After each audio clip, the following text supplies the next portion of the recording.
அம்பேத்கருடைய தொகுப்புகளை ஏன் இப்போதைக்கு தொகுக்க வேண்டிய கட்டாயம் வந்தது அப்படின்றத பற்றி ஒரு சின்ன ஒரு அறிமுகம் தான் அவங்களுக்கு கொடுக்கணும்னு நினைக்கிறேன். அம்பேத்கருடைய எழுத்துக்களை முதன்முறையாக தொகுத்தது பகவந்த் தாஸ் தொகுத்திருக்காரு.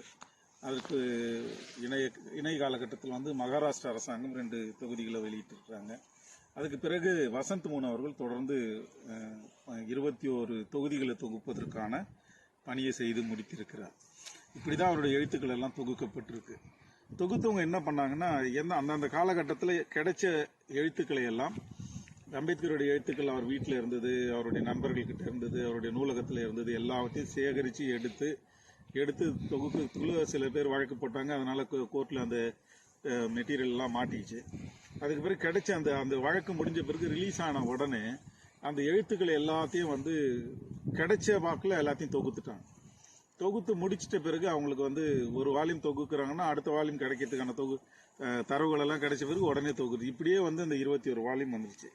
இதனால அம்பேத்கருடைய தத்துவ அடிப்படையில் அவர் என்ன மாதிரி சிந்திச்சாரு, அவர் என்ன மாதிரி புத்தகத்தை தொகுக்கணும்னு நினைச்சாரு, அவருடைய திட்டம் என்ன அப்படின்றதெல்லாம் பின்னாடி தான் அவங்களுக்கு தெரிஞ்சுது. பின்னாடி தெரிகிற நேரத்தில் அந்த புத்தகங்களை வெளியிடுவதற்கான வாய்ப்புகளே அவங்களுக்கு கிடைக்காம போயிடுச்சு.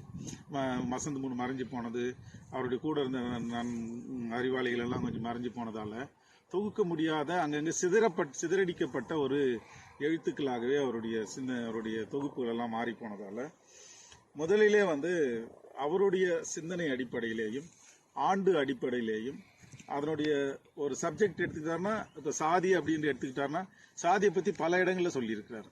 அந்த சாதியினுடைய தோற்றம், வளர்ச்சி, மறைவு அப்படின்ற விஷயத்தெல்லாம் தனித்தனியாக பேசிக்கிட்டே வர்றாருல. இதெல்லாம் ஒட்டுமொத்தமாக பார்த்தா தான் ஒரு பிக்சர் கிடைக்கும். அப்படி அவருடைய எழுத்துக்கள் தொகுக்கப்பட வேண்டும் என்கின்ற நிர்பந்தத்தின் அடிப்படையில் தான் இப்போ நான் அதை எடுத்திருக்கிறேன். முதற்கட்டமாக தமிழில் தொகுத்து முடிச்சுட்டு அப்புறம் ஆங்கிலத்தில் தொகுக்கலாம் அப்படின்ற ஒரு யோசனையில் நான் இருக்கிறேன்.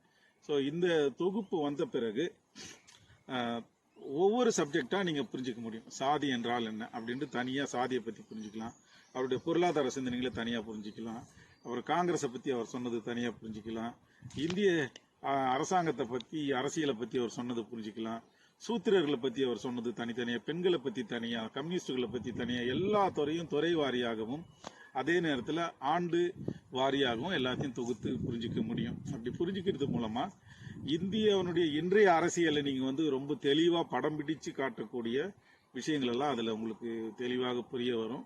அம்பேத்கரை புரிஞ்சுக்கிட்டா மட்டும்தான் நீங்கள் இன்றைக்கு இருக்கக்கூடிய இந்திய அரசியல் சூழலையும், இன்றைக்கு அவர்கள் இந்துத்துவ சக்திகள் எப்படியெல்லாம் ஆட்சியில் இருக்காங்களோ அதையெல்லாம் புரிஞ்சுக்கணும்னா அம்பேத்கருடைய எழுத்துக்கள் தான் ரொம்ப இன்னைக்கு நமக்கு ஒரே வழியாக இருக்குது. அந்த அடிப்படையில் தான் இந்த எழுத்துக்கள் எல்லாம் நான் தொகுத்துட்டு இருக்கிறேன். கூடிய விரைவில் அந்த எழுத்துக்களோடு உங்களை சந்திப்பேன்.